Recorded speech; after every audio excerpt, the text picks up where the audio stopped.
What up guys, welcome back to another YouTube video. I'm Johnny from Johnny's Garage and today I will show you how I install this distributor and dynamo on my Austin 7. Let's go! Now I will clean this alternator a little bit because it's pretty dirty, and I also took these 3 brushes out of it. I don't need them anymore because I just need this part moving and I don't need any electrical stuff from the inside. So yeah, let's clean that thing.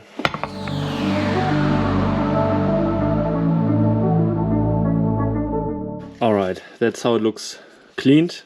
Still pretty messy, or I guess I call that patina. And yeah, I will put some grease on the parts where there needs to be, for example down there.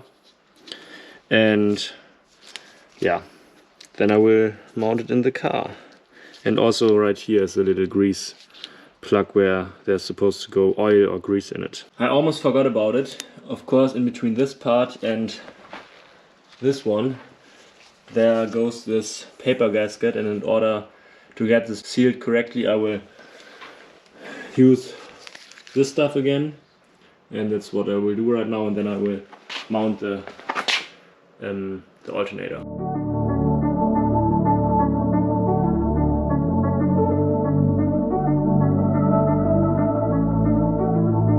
So here are all the screws which I need to fix the dynamo, and I will use this L-Fill77 from L-Ring, and this is a thread sealant, and it will, I guess as it says, it will seal the thread, but it also will help to secure this this bolt a little bit, I hope at least.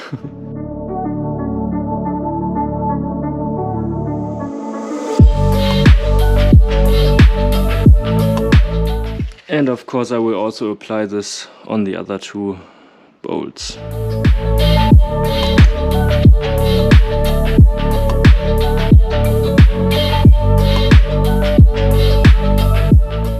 Before I install the distributor in here, I will put some grease in it.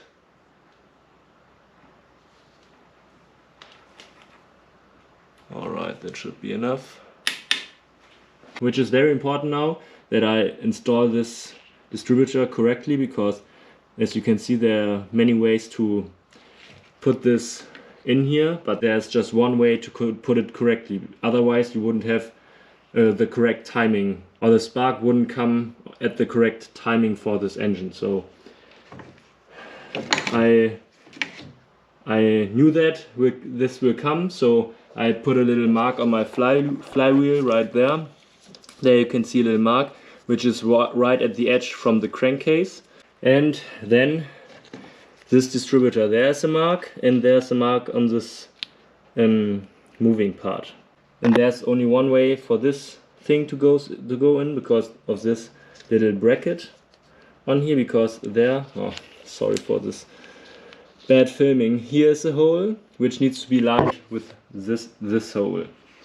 And yeah, I think that should be pretty easy.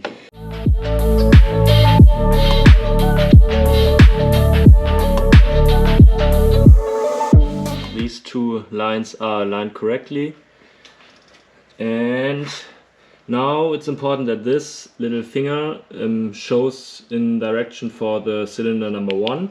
This loose cable is cylinder number 1, and that's cylinder number 1. I also marked this with a little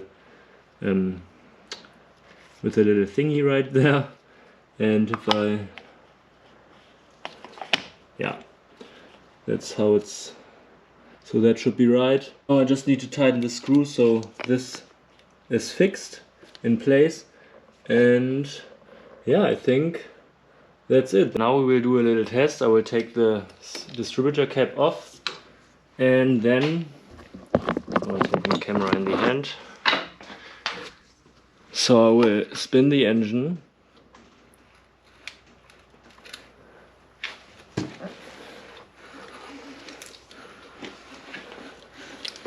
and there you can see that the distributor is moving.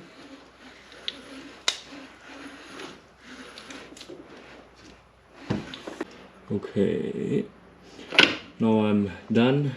This these two line up correctly, and there you can see my white mark on the flywheel. So I think everything is great. Alright guys, that's it for today's video. That's how the car looks right now. Dynamo and distributor are mounted. I'm still missing the radiator and my carburetors, and I hope I will show you this in the next video where I mount these two parts. And of course I will also need to attach these fenders again. So I hope you liked the video. Comment down below, like and subscribe, and as always, keep driving and follow for more.